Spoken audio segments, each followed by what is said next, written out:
Welcome back. We are now in the final segment of the ILFL Soccer Night show, and ILFL being the operative acronym, as they say, because what we need to do is we need to talk about some things that affect you in the Inner London Football League. And the first thing I want to talk about is the ILFL Vets League. Now, first week started fantastic. All these people running around Mabley Green was buzzing. It was a fantastic spectacle. And then right at the end, 10 minutes from the end, the lights went out. Well, not totally. There was a floodlight failure. It didn't affect too much anything that happened that night. But then it went to last week and nothing happened. Out of our control. There's nothing for me to report on the Vets League, but I'll tell you who will be able to bring us up to speed, and that's Nanu. Nanu, it's an unfortunate circumstance we find ourselves in, but what can we say to everybody out there who's waiting for news? Yeah, I mean, we're as equally disappointed as everybody else that, you know, the lighting issues are ongoing. Well, first of all, I just wanted to thank Hackney Council for being able to deliver the project so soon. We weren't expecting them to be able to build something in that magnitude in such a short space of time. Now, if you go to the pitches, you'll see there's nothing visibly wrong. You know, they've done a fantastic job. The turf's on there, the railings there, or everything that you need to see is there. It's in the right places. It's just like you do expect, you know, from such a large project, there would be one or two niggling issues. But unfortunately, you know, it's wiring. It's not. It's technical stuff we're talking about here, you know, and it just hasn't worked out for us. And you know, you usually get problems, you know, similar type of problems, but they're not exactly showstoppers. But this one is a showstopper. So, you know, we're working very, very closely with Hackney Council. You know, we're doing all we can within our capacity to resolve this issue, and hopefully sooner or later this issue is going to be resolved. It's just a matter of time. In regards to the fixtures of this coming Thursday, we will get an update tomorrow. So tomorrow evening, we will send email to all the teams to update them regarding the fixture for this Thursday, if it's going ahead or if there's any issue, because being an evening kickoff, we need the lights, and lights is the issue. So they're trying to resolve it as soon as they can. As soon as we hear something, we'll let you know. Either way, tomorrow, all the teams will get an email from us to confirm the fixtures if they're going ahead, or if there's any other complications, we'll let you know. There it is. Listen, I know some of you street footballers out there would play until 11 o'clock at night if you couldn't play with no lights, but that's just not the way we do things in an affiliated league. The ILFL Vets League will resume as soon as it's able and practical to do so. And like Rashid said, you will be updated very soon, within the next 48 hours, as to what will happen with that. One thing that the lights can't spoil is the ILFL Summer League. That took place. And just like I said on the show last week, it's at that stage now where it's either it's pre-season or it's a continuation of the last season, or it's something else to a lot of the teams. But here are the results from yesterday's games on your screen right now for you. And right at the top there, we can see that Walthamstow Red Star, fresh from their struggle against Italian the week before, they smashed ANY 5-0. ANY, who were looking to be some type of table-topping contenders to St Catherine's, went down dismally to 5-0 to Walthamstow. Ace, who returned. Welcome back, Ace. We've not seen you for a couple of weeks. Well, not for a few weeks since we've come back after Ramadan. They came back and they brought a halt to Robin Hood Tigers' winning run at the moment. The Fish Islanders, you scored a goal. That's all I asked for last week. So the fact that you went down 3-1, I'm celebrating for you. You lost by 3 goals to 1 on the boundary. But look at that. The result right there at the bottom. The Italian job on the Hawk and Eagle boys. What can I say? 5 goals to 0. It was well overdue, Raj. Someone was going to get it from them sooner or later. It was. I think what helped them the previous week when they played against Walthamstow Red Star, they're unlucky to lose 1-0, because I thought they gave a gallant effort. They're resilient. It's just they just couldn't take their chances, and Walthamstow Star nicked it at the end.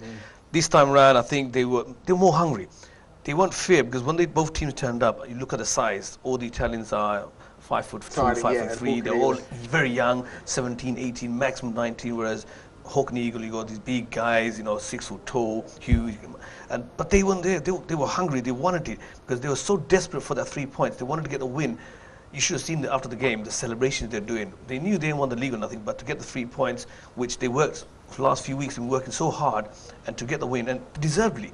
they had done Hawk and Eagle in every sector in terms of formation, tactics, desire, hunger, chances created, the passion they showed. Whereas the only thing I could see from Hawk and Eagle was the discipline. They had discipline problems. Players were not communicating with each other. They were huffing and puffing, and they had a strong side. So they can't say, "Oh, we have players missing, or we didn't have enough players." Italian deserve 100% of the credit, and I think it's a good win. And touching that Fish Island, I was there on that game as well. They were actually winning 1-0. It's the last 8 minutes. The keeper unfortunately made an error, let the ball in front of the striker, and they conceded a penalty. Otherwise, they were there for a win. And for me, I have to say, watching them all summer and the winter, they've come forward so much in terms of playing well. Before we know they're just a group of friends who want to play, kick about. They're not serious about winning, etc. But yesterday I saw a different mentality. They're saying, you know what, let's give it a go. And I think they're in the coming weeks, hopefully, if they can keep the mentality, you'll see them. But especially pleased for Italian, because the effort they put in the recent weeks to get a result against a big team. And I'm sure Hawk and Eagle will be disappointed, but you have to give credit to Italian for the little guys, the young guys, they're showing the desire and passion. And I think credit has to be gone to the Italian management and the team for a gallant effort. Do you know what, we were speaking a little bit about it last week, but I'll touch on it again, Nani. So who are the real winners and losers in this league? Never mind who's top and who's bottom. Who are the real winners and losers? Because, like Rashid just said, for Fish Island, there's an improvement. You can see that, however slow it is, there is an improvement, and I really think they can get over the line and get 3 points sooner or later against somebody. Italian, we've seen them do it. You know, that passion, desire, the hunger. For me, these are the guys who are the big winners in the league. I mean, they might not be, not in terms of points, but in terms of improvement. Is that what counts in this pre-season element of a year? Absolutely. I mean, we could see them coming, you know, slowly but surely, week by week. They were edging closer and closer. And as soon as it was in their grasp, they just took it. What does this mean for Hawk and Eagle? Hawk and Eagle, it means a lot of things for Hawk and Eagle. You know, I mean, things haven't been very good. I mean, I sat there last week and I said, look, with Hawk and Eagle, you know, you've got the same players, you've got pretty much the same management structure, a similar philosophy going forward, you know. And why are they not winning any games? You know, what's gone wrong, you know? I mean, a year ago, we'd be talking about Hawk and Eagle, you know, how they're going from strength to strength. But unfortunately, from sort of April or May onwards, it's been going downhill. So there's something seriously wrong. I mean, the method, the style of play, something's not right. So definitely some changes in the pipeline, perhaps. Need a fresh start, maybe new players, different tactics. Something's got to change. I mean, if you just leave it like that, you know, all I can see is just Hawk and Eagle just edging south. You know, there's no way that they'll be heading north in this atmosphere. Walthamstow Red Star. I know I spoke with their management team a couple of weeks ago, and I know they look at this transitional period between the end of one season and the beginning of another season as a time just to maybe grow a few players development-wise. But I think somewhere in the back of their mind, they still want to do well and still want to win it. Now that they are the team that are second and playing catch-up at second, and it's not AMY anymore, even though they're all level on points, do you think they will say, well, you know what, let's just win it? I think for confidence. I think Walthamstow Red Star is a massive club. What you got to understand is they have a number of teams playing a number of leagues. In the summer, they've got the whole squad free. What I've seen in this summer league is a lot of players, a lot of senior players are coming down to help them out in the summer league. They're not using a lot of youth. They've got youth in the midfield and up front, but at the back they've got a few vets which I haven't seen in the winter league. So I think the experienced heads are helping the younger lot play forward, keeping it solid at the back, because that game was very, very impressive. AMY, again, they'll be disappointed with loss, but you got to look at the status, considering a new team, first time in Summer League, only joined last year in the Winter League. They've also progressed quite a few leaps and bounds. They have, because that's only their first defeat in the Summer League. And you know what, that was a great, although the scoreline was suggested it was a thrashing, for me it was a very impressive game, because they had a few chances there, but also Red Star keeper made some good saves. But it would have been a closer game. But I have to say that was an excellent game to watch from both sides. Excellent football. We move on to the fixtures that are going to take place this Sunday. Then here they are. Take a look. Let's see what's happening. AMY move on to Fish Island, and fresh from a defeat. I don't know. Is that going to knock them confidence-wise? We'll see. AMY. Fish Island, you get another opportunity to score another goal. Try and make it 2 this Sunday. A Boundary take on Ace, and Ace, they're the team that are playing catch-up in terms of fixtures. If they continue winning, who knows what could happen with them. Hawk and Eagle now. they won't like their next fixture because they're up against the table-topping St Catherine's, who don't look like losing to anybody, but like, you know, let's just use the cliche and say, you know, football's a funny game. You never know what could happen. You never know what happens with the Hawk and Eagle team. One week they could turn up and they could play very well. Another interesting game for Italians, up against Robin Hood Tigers. Now that they've got a win, now that they've got their confidence, will that youth and exuberance be too much for the Robin Hood Tigers? I could actually see that being an end-to-end blood and guts game. I really can. I think they'll be good. I think they'll be so high on confidence. They'll be gunning for. But Robin Hood Tigers got the experience, got some good players as well. So it should be an interesting game how it pans out. Should be. Do you want to call it, Nano? No, I think it's going to be a very interesting game, honestly. You know, passing 5 goals through Hawk and Eagle on a Sunday, you know, and that team, that's going to give them a huge confidence boost, and especially to the newcomers, you know, because some of them haven't actually played in the league, you know, they're very good footballers. But it just took them, what, 4 or 5 games just to gel together and, you know, and they're showing improvement. And I keep saying every week, they're just edging closer and closer, you know, and they've done that. They've proved to themselves that they can get past a big team 5 goals to 0, you know, and that says a lot. So if I was Robin Hood, you know, I'd be very careful. There it was. There it is. I'm looking forward to it. I'm looking forward to all 4 games as it goes. I'm looking forward to commenting on them and hopefully bringing one of them to you on next week's show. Now, I love to give you reminders. I'm an old man. I forget things very easily. And I just feel that I should remind you guys constantly about things that are up and coming in terms of the ILFL. I'm going to turn to Rashid at this point and just say, do you want to give everybody a quick reminder about 1st of September? 1st of September is our 15th annual awards ceremony. It's going to be on a Thursday, a new venue. It's a place and a time for all the teams to get together and celebrate all the projects. All the winners and all the members are invited. There's no cost, so it's just come, enjoy, and take some trophies and have a good evening, basically.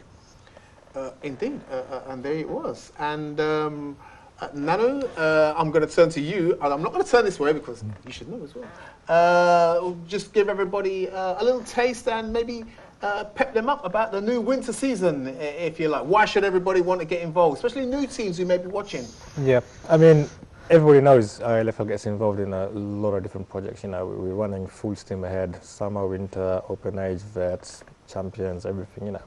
But one thing that people kind of probably overlooks is that the winter is our flagship project. You know, this is our biggest ever project, and everyone in the community needs to get a teeth in that. It's a big pie. You know, we're expecting huge growth this winter. You know, we've had a lot of interest, a lot of new teams. The existing teams are sticking with us, and I mean, it's going to be one of those winter seasons that would to be reckoned with. You know, it's going to be absolutely amazing. It is, with strong divisions. Just to add, we trialled it with the vets, and in the Winter League we are going to use the feeder rule, which means basically any clubs who have a huge squad, if they want to put in a second team, then they will be able to use the second team to use players to play in the B team and A team. If you need further information, please get in touch with me and I'll give a more further explanation. But we have tried it with the vets, it's been successful, and we will continue that with the open age coming this winter. So if you've got big squads, big teams that want to play 2 teams, there is opportunities. All you need to do is get in touch with me and I can clarify all the ins and outs and take from there. Anyway, just to be clear on what the feeder club rules actually means is that you could have a senior team and you can have the reserve team. Yeah. Okay. So the reserve team, say for argument's sake, on a very bad day, you know, train gets stuck or something and some of the senior players couldn't make it. So you don't have 11 players on the field to play. You can use some players from the reserve team to fill those gaps, which means the Premier side actually always fulfills the fixture and does it properly as well and not have any less players. Okay, there it is. Wraps up. In a nutshell, it has been an extended show. It was all about the UK BFC. I'm going to end with some images of the Cup final. It would have been nice to have some video to show you, but I've got some images to show you.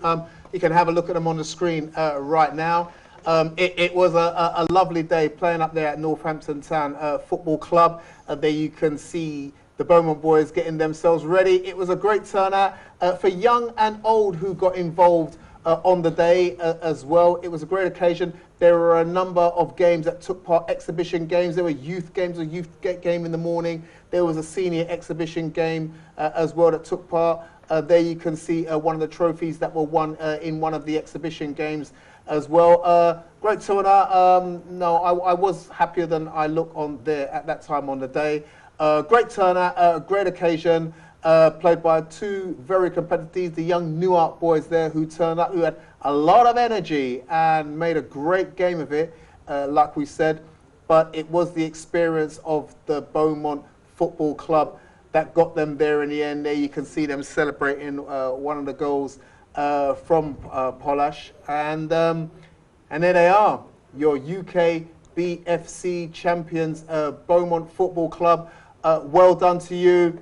We look forward to seeing you at the tournament again next season. And we look forward to seeing you guys again next Monday because it's the end of our show. My thanks to all the guests that we've had on the show this evening. My thanks to our chairman cameras for coming in as well. And my thanks to the guys behind the screen who are making this all possible for you to watch us on a Monday night. Our time is up. We're out of here. We'll see you again next Monday on the ILFL Soccer Night Show. So until then, it's good nights.